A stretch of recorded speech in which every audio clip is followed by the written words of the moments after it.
ദൈവനാമത്തിൽ എല്ലാവർക്കും നമസ്കാരം. ഇന്ന് നാം ചിന്തിക്കാനായി ഒരുങ്ങുന്നത് 2 ദിനവൃത്താന്തം 8-ാം അധ്യായത്തെക്കുറിച്ചാണ്. ബൈബിളുള്ളവർ ദയവായി തുറന്നു വെക്കുക.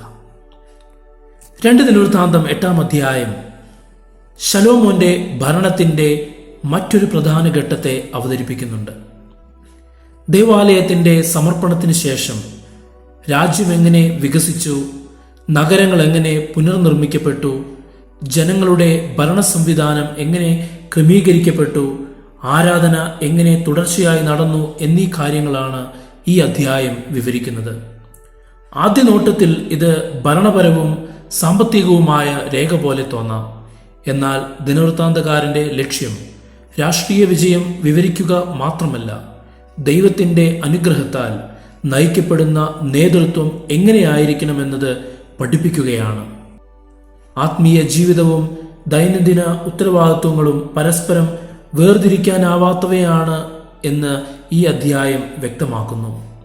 ഇതിന്റെ ചരിത്ര പശ്ചാത്തലം നാം ഒന്ന് ചിന്തിക്കുമ്പോൾ, ദേവാലയവും രാജകൊട്ടാരവും നിർമ്മിച്ച ശേഷം ശലോമോൻ തന്റെ ഭരണ സംവിധാനം ശക്തിപ്പെടുത്തി. അതിർത്തി നഗരങ്ങൾ പുനർനിർമ്മിച്ചു, വ്യാപാര പാതകൾ വികസിപ്പിച്ചു, ഭരണകേന്ദ്രങ്ങൾ സ്ഥാപിച്ചു. ആരാധനക്രമം ദാവീദ് നിശ്ചയിച്ച പ്രകാരം തുടർന്നു.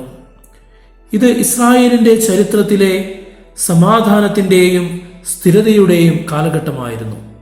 ദൈവം ദാവീദിനോട് നൽകിയ വാഗ്ദത്തം ശലോമോന്റെ ഭരണത്തിൽ ദൃശ്യമായി നിറവേറുകയായിരുന്നു. നിർമ്മാണ പ്രവർത്തനങ്ങൾ ദർശനത്തെ യാഥാർത്ഥ്യമാക്കുന്നതായിരുന്നു. ശലോമോൻ ഹൂറാം രാജാവിൽ നിന്ന് ലഭിച്ച പട്ടണങ്ങൾ പുനർനിർമ്മിക്കുകയും അവിടെ ജനങ്ങളെ പാർപ്പിക്കുകയും ചെയ്തു. തുടർന്ന് വിവിധ സംഭരണ നഗരങ്ങളും രഥ നഗരങ്ങളും കുതിരപ്പടയുടെ കേന്ദ്രങ്ങളും നിർമ്മിച്ചു. ഇത് ഒരു പ്രധാന നേതൃത്വ തത്വം പഠിപ്പിക്കുന്നു. ദർശനം പ്രാർത്ഥനയിൽ ആരംഭിക്കാം, എന്നാൽ അത് കൃത്യമായ പ്രവർത്തനത്തിലൂടെയാണ് യാഥാർത്ഥ്യമാകുന്നത്. വിശ്വാസം അലസതയെ ന്യായീകരിക്കുന്നില്ല. ദൈവത്തിൽ ആശ്രയിക്കുന്നവൻ ഉത്തരവാദിത്വത്തോടെ പ്രവർത്തിക്കുകയും ചെയ്യുന്നു. ഇന്ന് സഭയും ആത്മീയ ദർശനത്തോടൊപ്പം നല്ല ആസൂത്രണവും ക്രമീകരണവും ഉത്തരവാദിത്തപരമായ നടത്തിപ്പും കൈവരിക്കണം. സമാധാന കാലത്തിന്റെ അനുഗ്രഹത്തെ നമുക്കൊന്ന് ആലോചിക്കാം. ദാവീദിന്റെ കാലം യുദ്ധത്തിന്റെ കാലമായിരുന്നു. ശലോമോന്റെ കാലം സമാധാനത്തിന്റെ കാലമായി മാറി. ദൈവം ഓരോ കാലഘട്ടത്തിനും വ്യത്യസ്ത ദൗത്യങ്ങൾ നൽകുന്നു.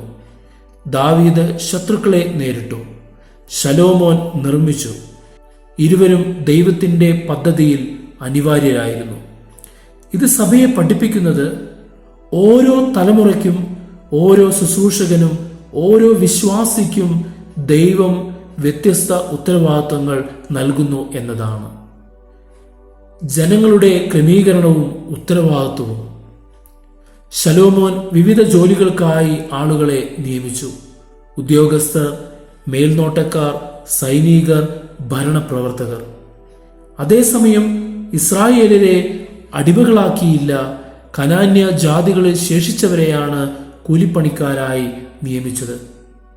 ഈ ഭാഗം ദൈവരാജ്യത്തിൽ ക്രമത്തിനും ഉത്തരവാദിത്വത്തിനും പ്രാധാന്യമുണ്ടെന്ന് കാണിക്കുന്നു.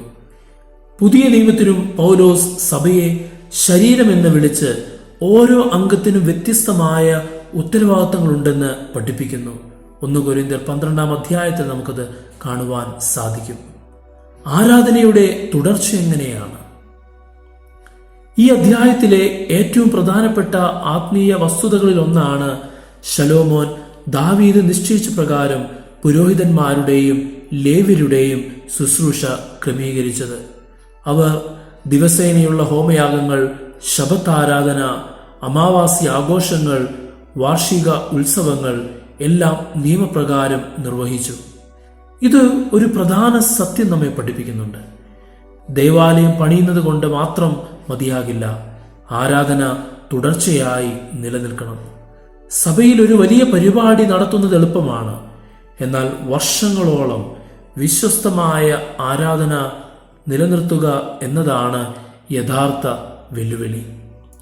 ദാവീദിന്റെ മാതൃകയെ പിന്തുടർന്ന ശലോമോൻ പലതവണ തന്റെ പിതാവായ ദാവീദിന്റെ നിർദ്ദേശങ്ങൾ അനുസരിച്ചതായി ഈ അധ്യായം പറയുന്നുണ്ട്. ഇത് ആത്മീയ പാരമ്പര്യത്തിന്റെ പ്രാധാന്യത്തെയാണ് വ്യക്തമാക്കുന്നത്. നല്ല ആത്മീയ പാരമ്പര്യം അടുത്ത തലമുറയ്ക്ക് കൈമാറപ്പെടണം. സഭയുടെ ചരിത്രം, വിശ്വാസ പാരമ്പര്യം, ആരാധനാ സമ്പ്രദായം, വചനവിശ്വാസം എന്നിവ സംരക്ഷിക്കുകയും അതോടൊപ്പം ദൈവഹിത പ്രകാരം മുന്നോട്ട് കൊണ്ടുപോവുകയും വേണം. ശലോമോന്റെ ഭാര്യയും വിശുദ്ധിയുടെ ആശയവും. ഫറവോന്റെ മകളെ ദാവീദിന്റെ നഗരത്തിൽ താമസിപ്പിക്കാതെ പ്രത്യേക ഭവനത്തിലേക്ക് മാറ്റിയതായി ഈ അധ്യായം പറയുന്നുണ്ട്. ശലോമോൻ പറഞ്ഞത്, യഹോവയുടെ പെട്ടകം വന്ന സ്ഥലങ്ങൾ വിശുദ്ധമാണ്. ഇത് ദൈവത്തിന്റെ വിശുദ്ധിയെക്കുറിച്ചുള്ള അവബോധം പ്രകടമാക്കുന്നു. എങ്കിലും പിന്നീട് ശലോമോൻ അന്യജാതി ഭാര്യമാരുടെ സ്വാധീനത്തിൽ വിഗ്രഹാരാധനയിലേക്ക് വഴുതിപ്പോയതായി നാം പിന്നീട് വായിക്കുന്നു.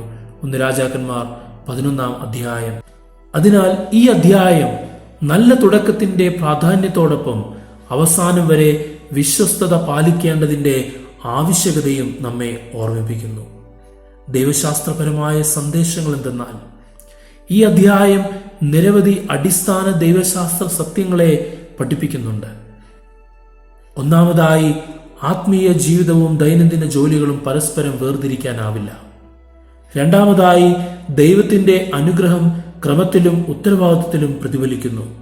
മൂന്നാമതായി, ആരാധന ഒരു പ്രത്യേക ദിവസത്തെ ചടങ്ങല്ല, ജീവിതത്തിന്റെ തുടർച്ചയായ കേന്ദ്രമാണ്. നാലാമതായി, നല്ല നേതൃത്വം ദൈവഭക്തിയെയും കാര്യക്ഷമമായ ഭരണത്തെയും ഒരുമിച്ച് ഉൾക്കൊള്ളുന്നു. പുതിയ നിയമത്തിലെ പൂർത്തീകരണം എങ്ങനെയെന്നാൽ, ഈ അധ്യായത്തിലെ ആശയങ്ങൾ പുതിയ നിയമത്തിൽ കൂടുതൽ ആഴത്തിൽ വെളിപ്പെടുന്നു. യേശുക്രിസ്തുവാണ് യഥാർത്ഥ രാജാവ്. അവൻ ദൈവരാജ്യം സ്ഥാപിക്കുന്നു. സഭയാണ് ജീവനുള്ള ദേവാലയം. ഓരോ വിശ്വാസിയും ദൈവരാജ്യത്തിലെ സഹപ്രവർത്തകനാണ്. ശലോമോൻ ഭൗതിക രാജ്യം ക്രമീകരിച്ചു, ക്രിസ്തു ആത്മീയ രാജ്യം സ്ഥാപിച്ചു. ഇന്നത്തെ സഭയോട് അറിയിപ്പാനുള്ളത്, ഈ അധ്യായം ഇന്നത്തെ സഭയ്ക്ക് നിരവധി പ്രായോഗിക പാഠങ്ങളെ നൽകുന്നുണ്ട്. ആദ്യമായി, ആത്മീയതയും നല്ല ഭരണവും ഒരുമിച്ച് നടക്കണം. രണ്ടാമതായി, ആരാധന തുടർച്ചയായി നിലനിർത്താൻ വിശ്വസ്തതയും ക്രമവും ആവശ്യമാണ്. മൂന്നാമതായി, സഭയിലെ ഓരോ അംഗത്തിനും ഉത്തരവാദിത്വമുണ്ട്. എല്ലാവരും ദൈവരാജ്യ നിർമ്മാണത്തിലെ പങ്കാളികളാണ്.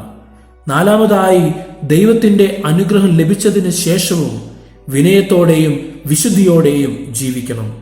അഞ്ചാമതായി, ഓരോ തലമുറയും മുൻ തലമുറയുടെ ആത്മീയ പാരമ്പര്യത്തെ സംരക്ഷിച്ചുകൊണ്ട് ദൈവത്തിന്റെ പുതിയ വിളിക്ക് അനുസരിച്ച് മുന്നോട്ട് പോകണം.